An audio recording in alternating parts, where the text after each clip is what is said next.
നമസ്കാരം, സിറ്റി ന്യൂസിലേക്ക് സ്വാഗതം. അഴീക്കോട് സ്നേഹസംഗമം റെസിഡൻസ് അസോസിയേഷൻ മയക്കുമരുന്ന് വിരുദ്ധ സന്ദേശ റാലി നടത്തി. റെസിഡൻസ് അസോസിയേഷൻ മെമ്പറും വനിതാ പോലീസ് ASAയുമായ ഷമ്മി രഞ്ജിത്ത് ഫ്ലാഗ് ഓഫ് ചെയ്തു. ഈ കാലഘട്ടത്തിൽ അത് അത്യാവശ്യമാണ്. പിന്നെ മദ്യം ഉപയോഗിക്കുന്നതൊക്കെ ഞങ്ങൾക്ക് മനസ്സിലാവുന്നുണ്ട്. ഈ ലഹരി പോലുള്ള വസ്തുക്കൾ ഉപയോഗിക്കുന്ന ആൾക്കാരെയും വിൽപ്പന നടത്തുന്നവരെയും കണ്ടാൽ തിരിച്ചറിയാൻ ബുദ്ധിമുട്ടാണ്. അതുകൊണ്ട് തന്നെ നിങ്ങൾ ഓരോരുത്തരും എവിടെയെങ്കിലും ലഹരി ഉപയോഗിക്കുന്നത് കാണുകയാണെങ്കിലോ വിൽപ്പന നടക്കുന്നത് കാണുകയാണെങ്കിലോ കേരള പോലീസിൻ്റെ യോദ്ധാവ് എന്ന നമ്പറിൽ ഒരു മെസ്സേജ് അയക്കുകയോ വേണ്ടു. നിങ്ങൾ അയക്കുന്ന ആൾക്കാരുടെ ഒരു വിവരവും പുറത്തു പോവില്ല. യോദ്ധാവ് കൈകാര്യം ചെയ്യുന്നവർക്ക് പോലും നിങ്ങളുടെ നമ്പർ ലഭിക്കില്ല. അങ്ങനെ ഒരു സംവിധാനമാണത്. അതുകൊണ്ട് എല്ലാവരും തന്നിൽ കഴിയുന്ന പോലെ ലഹരിക്കെതിരെ പ്രവർത്തിക്കണമെന്ന് അഭ്യർത്ഥിക്കുകയാണ്.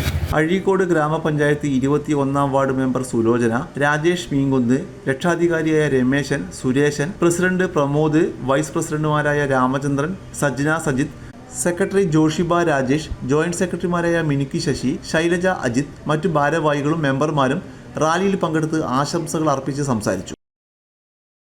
കൂടുതൽ വാർത്തകൾ അറിയാൻ സിറ്റി ചാനൽ വാട്സ്ആപ്പ് ഗ്രൂപ്പിൽ ജോയിൻ ചെയ്യുക. ഒപ്പം YouTube ചാനൽ സന്ദർശിക്കുക. വാർത്തയോടെ അവസാനിക്കുന്നില്ല. മറ്റൊരു വാർത്തയുമായി വീണ്ടും കാണാം. നമസ്കാരം.